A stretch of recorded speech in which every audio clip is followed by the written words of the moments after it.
హనుమాన్ శ్రీరామదూత హనుమాన్ శ్రీరామదూత హనుమాన్ శ్రీరామదూత హనుమాన్.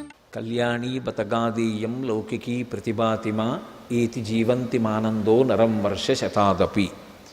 సుందరకాండలో శుభవార్త విన్న తర్వాత సీతమ్మ తల్లి నోటి వెంట వచ్చినటువంటి మాట అది ఆర్షవాక్కు. అందులో ఆ తల్లి జాతికి అంతటికీ కూడా సందేశాత్మకమైనటువంటి విషయాన్ని తెలియచేస్తోంది.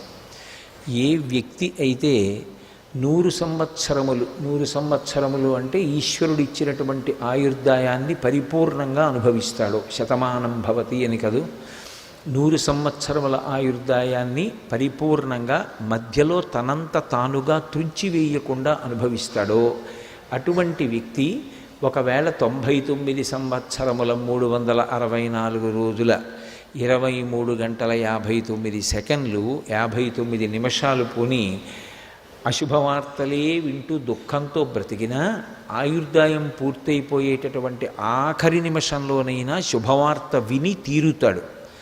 ఆ మాట ఆవిడ ఎందుకంటోంది అంటే దాని వెనకాతల వైదికమైనటువంటి సిద్ధాంతం ఒకటి ఉన్నది. ఒక్కొక్క లోకానికి ఈశ్వరుడు ఒక్కొక్క లక్షణాన్ని పెడతాడు. వేదంలో ఆయా లోకములు, ఆ లోకములకు వెళ్ళేటటువంటి జీవుల యొక్క శరీరాల గురించి మాట్లాడతారు. దీన్ని మర్త్యలోకము అంటారు. ఈ మర్త్యలోకానికి ఒక లక్షణం ఉంటుంది.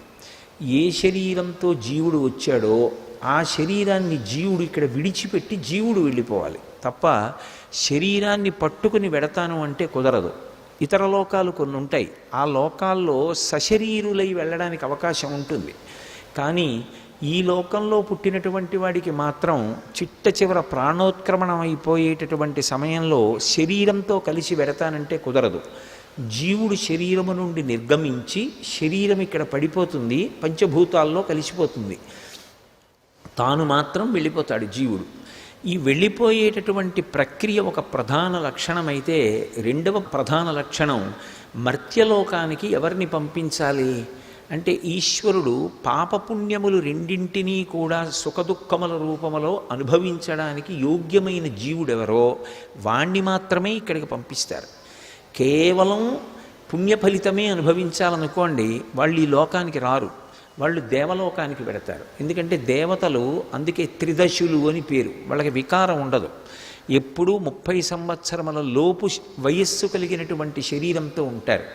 అందుకని వాళ్ళు దేవలోకవాసులై ఉంటారు. కేవలం ఎప్పుడూ తమోగుణ రజోగుణంతో ఉండాలి అనుకుంటే వాడికి పాపకర్మతో కూడుకున్నటువంటి జీవనం, ఎప్పుడూ ఇతరులను బాధించాలనేటటువంటి ఆలోచనే ఉండాలనుకున్నవాడు అధోలోకాలకు పెడతాడు. కాదు, పాపము పుణ్యము రెండూ ఉండి రెండింటి ఫలితాన్ని సుఖము దుఃఖము అన్న రూపాల్లో అనుభవించాలి అంటే మర్త్యలోకానికి పంపిస్తారు, ఈ లోకానికి పంపిస్తారు. అందుకే ఈ లోకంలో పూర్తి దుఃఖము ఉండదు, ఎవ్వరికి పూర్తి సుఖము ఉండదు. అన్నీ ఉన్నా కూడా ఎక్కడో ఏదో దుఃఖం వస్తుంది. ఎందుకని అంటే ఎక్కడో గత జన్మలలో చేసుకున్నటువంటి కర్మ దుఃఖ రూపంలో వస్తుంది. సుఖము గత జన్మలలో చేసుకున్నటువంటి పుణ్యం సుఖరూపంలో వస్తుంది. సుఖము దుఃఖము రెండూ అనుభవించవలసి వస్తేనే ఈ శరీరంతో ఉంటాము అనేటటువంటి విషయం ప్రధానంగా అర్థమైందనుకోండి, అసలు దుఃఖం వచ్చిందని బెంగపెట్టుకోవలసిన అవసరం ఉండదు. దాని స్వభావమే అది.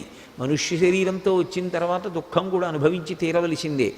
దుఃఖం అనుభవంగా పొందకుండా ఉండగలిగిన వాడు ఒక్కడే ఉంటాడు, జ్ఞాని. జ్ఞాని సాక్షి మాత్రంగా చూస్తాడు. అందుకని ఆయన దానికి అతీతుడవుతాడు. కాబట్టి కళ్యాణీ బతగాదేయం లౌకికీ ప్రతిభాతిమా ఏతి జీవంతిమానందో నరం వర్ష శతాదపి. 100 సంవత్సరముల పాటు ఎన్ని కష్టాలు వచ్చినా తట్టుకొని నిలబడగలిగితే, ఆ ఓర్పు చూపించగలిగితే శుభవార్త వినకపోవడం అనేటటువంటిది మాత్రం ఉండదు. శుభవార్త విని తీరుతాడు అని సీతమ్మ స్వామి హనుమ వచ్చి రామచంద్రమూర్తి యొక్క క్షేమవార్త చెప్పి తనని చాలా తొందరలోనే మళ్ళీ రాముడితో కలిసి పట్టాభిషేకం పొందేటటువంటి అవకాశం పొందుతుంది అని ఆమె ఆశ్వాసం పొందేటట్టుగా పలికినటువంటి పలుకులు విన్న తరువాత ప్రతిస్పందించినటువంటి తీరు, ఇది ఎప్పుడైనా కష్టాల్లో ఉన్న వాళ్ళకి గొప్ప ఉపశాంతి కల్పిస్తుంది. ఎందుకని అంటే అది ధర్మ సంబంధమైనటువంటిది. ఏదో ఊహ మీద పర్వాలేదులేండి మీకు బాగుంటుంది తప్పకుండా అన్నమాట కాదు. దానికి భగవంతుడు నిర్దేశించినటువంటి విధానము ప్రాతిపదిక అయి ఉన్నది. అందుకే సీతమ్మ తల్లి చెప్పినటువంటి ఈ శ్లోకానికి సుందరకాండలో ఎనలేని ప్రాధాన్యత ఇస్తారు. సర్వం శ్రీ ఉమామహేశ్వర పరబ్రహ్మార్పణమస్తు. స్వస్తి.